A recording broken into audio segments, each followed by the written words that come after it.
memiliki pilihan metode. Jadi dia udah datang nih ke bidan, terus dia bilang, Bu saya mau pakai KB IUD, tapi dia pasien baru, belum pernah pakai KB sebelumnya.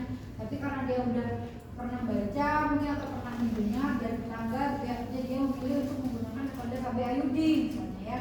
Maka pembahasan dalam sesi konseling dapat fokus pada metode yang telah menjadi pilihan dari klien. Jadi kita nggak perlu lagi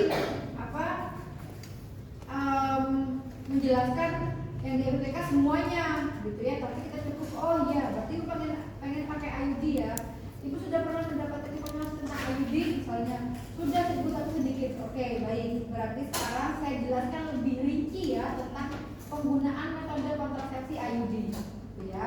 Diskusikan metodenya, pastikan bahwa klien memahami dampak dari pilihannya, periksa kembali keputusan klien apakah sudah didiskusikan dengan pasangan atau belum gitu ya. Kemudian beri dukungan karena klien telah memilih menggunakan metode yang dipilih.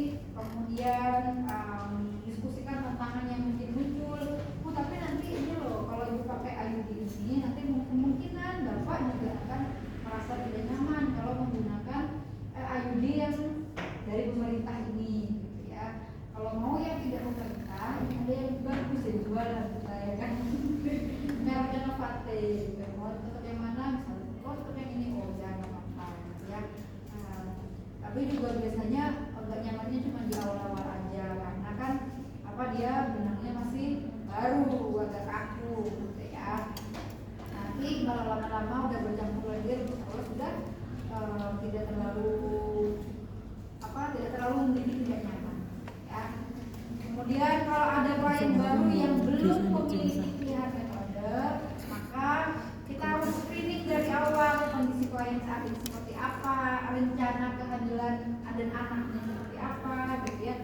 Dan itu bukan cuma istri aja tapi suami dan istri. Dan ini kita harus mengenalkan semua metode KB yang mungkin bisa digunakan oleh pasien. Kenapa kita bilang mungkin? Karena ya mungkin dia tidak cocok gitu ya, atau tidak sesuai dengan kondisi kesehatannya gitu ya. Karena tidak semua KB itu bisa digunakan gitu ya oleh satu orang gitu ya. Berikan dukungan afirmasi, kemudian diskusikan mengenai hal-hal yang menjadi kekhawatiran. Karena kalau klien baru atau pasien baru atau akseptor baru pasti dia bingung dan pasti dia ragu pakai KB nggak ya, pakai KB nggak ya gitu ya. Jadi kita harus bisa menguatkan si klien untuk dia menetapkan hati ingin menggunakan KB gitu ya. Nah kemudian apa yang dievaluasi pada saat terjadi konseling KB? Yang dievaluasi adalah tingkat kenyamanan klien untuk membicarakan masalahnya ya. Jadi harapan kita tentunya yang kita bangun pertama dalam sesi konseling adalah trust ya, kepercayaan ya. Bagaimana cara meningkatkan kepercayaan pasien kepada kita?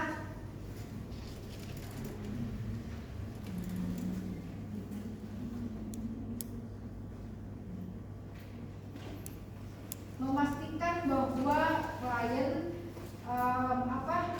mendapatkan sesi konseling di tempat yang aman dan nyaman, tertutup gitu ya.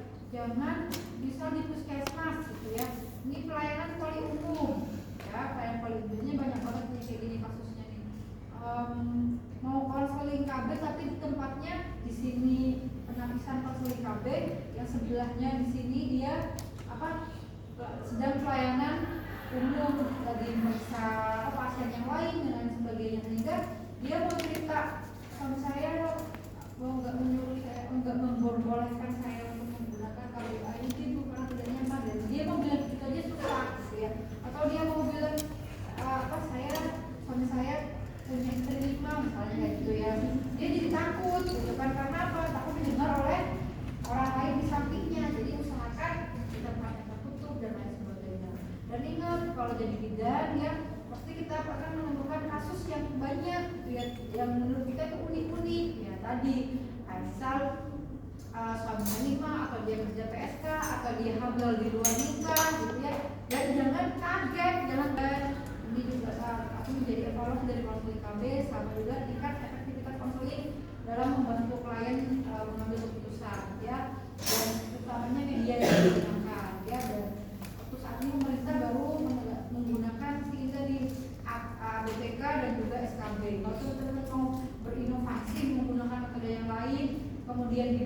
dibandingkan efektivitasnya dengan yang punya pemerintah itu juga bisa ya, bisa menjadi insight teman-teman untuk ya. Terima kasih. Terkait dengan KBBK, apakah ada pertanyaan? Merupakan strategi untuk meningkatkan ketepatan interaksi antara petugas kesehatan dengan klien pada PNKB. Metode ini mudah untuk dilakukan, interaktif dan berorientasi kepada klien. Ya, biasanya SKB ini digunakan untuk pasien dengan berkondisi pasca persalinan. Jadi KBPP, gitu ya, KBPP. Jadi teman-teman akseptor KB itu ada dua jenis. Ada dua jenis ya. Yang pertama adalah akseptor pasca persalinan dengan tujuan tadi ya, diberikan setelah bersalin gitu ya. Yang kedua, dia adalah menjarangkan kehamilan di waktu tidak sedang pasca bersalin. Misalnya gini, dia wanita usia subur, umur 28 tahun ya, ini contohnya. Hari ini dia melahirkan, berarti KBPP-nya itu sampai usia berapa? KBP dia akan menggunakan KB sampai usia berapa? Berapa hari setelah bersalin? Sebut KBPP sampai 42 hari. Jadi selama masa nifas, maka kita sebut pasien ini adalah akseptor KBPP, akseptor KB pasca persalinan. Beda lagi kalau nggak ada ibu wanita gitu ya, usia subur, dia umur 28 tahun, anaknya sudah umur 2 tahun, sebelumnya belum pernah menggunakan KB dan dia ingin menjalankan kehamilan gitu ya. Dia datang ke penyedia layanan, apakah itu disebut sebagai akseptor KBPP?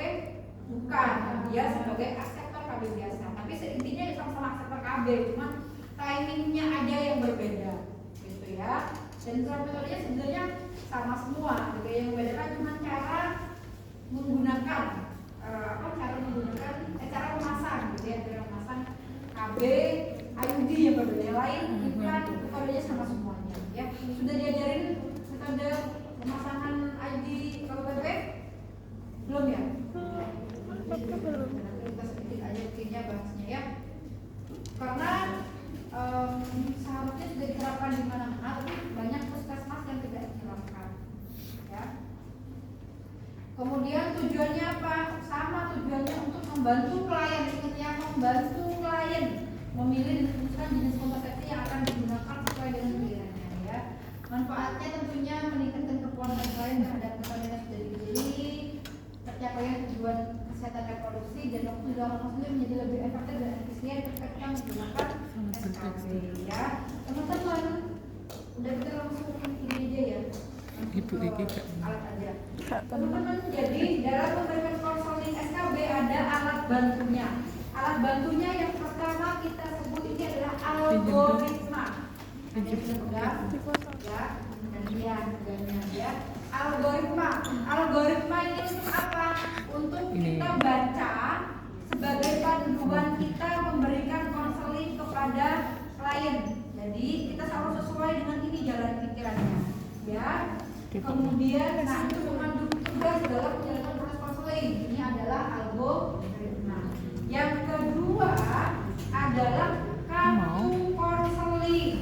Ya, ini juga yang mau tuh emang ada kartunya ya. Dan kartu konseling ini banyak isinya ya. Dan harusnya ini disusun berdasarkan algoritma. Nyusunnya gimana? Jadi misalnya kita buka ya.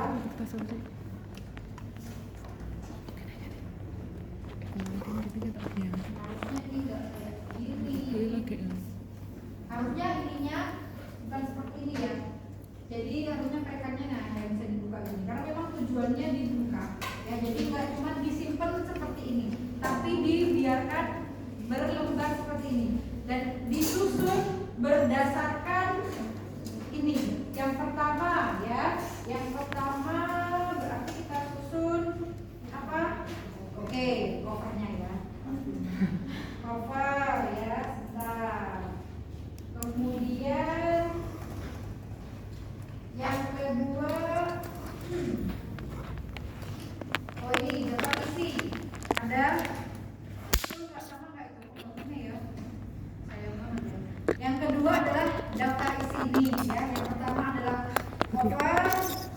kedua daftar isi ya. Yang ketiga sifat aktivitas sudah.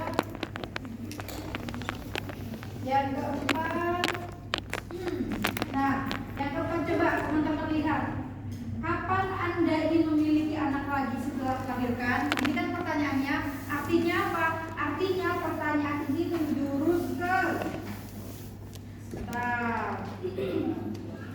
menjurus ke apa? Ada yang pegang kayak gini juga nggak? Ada. Berarti nah ya betul. Waktu dan jarak kehamilan yang sehat. Nah kita taruh di tasnya ya. Kemudian kapan Anda bisa hamil kembali setelah melahirkan? Nah ini juga waktu dan jarak kehamilan yang sehat. Kemudian apa? Apakah Anda berencana menyusui? Itu oh ya, ini kembali kartu kembali ke masa subur.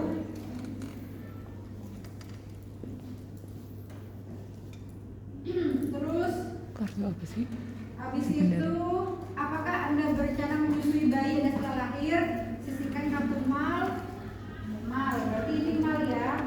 Habis masa subur, langsung metode amenore laktasi. Ini katanya simpel tapi agak rempong ya.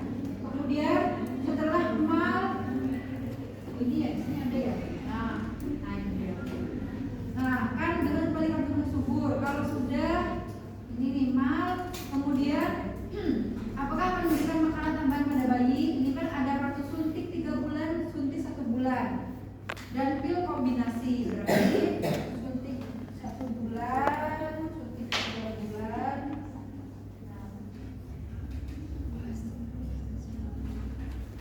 Sama pil kombinasi ya. Di sini yang khusus ini khusus untuk siapa? Kemudian ini katakan untuk KB yang langsung dapat digunakan tersalin, gunakan kartu mempromosikan KBPP. Nah ada sini kartu mempromosikan KBPP di sebelah ini. Terus tanyakan KB sebelumnya.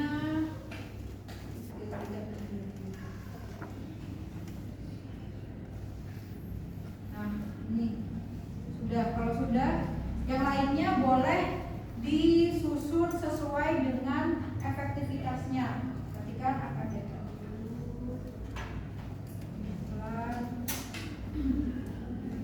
vasektomi itu dokternya di awal ya ternyata, karena dia ada pertanyaan apakah klien ingin punya anak kembali setelah pernah ini. Jika tidak, simpan kartu MOP. Nah ini MOP di awal setelah daftar isi ya.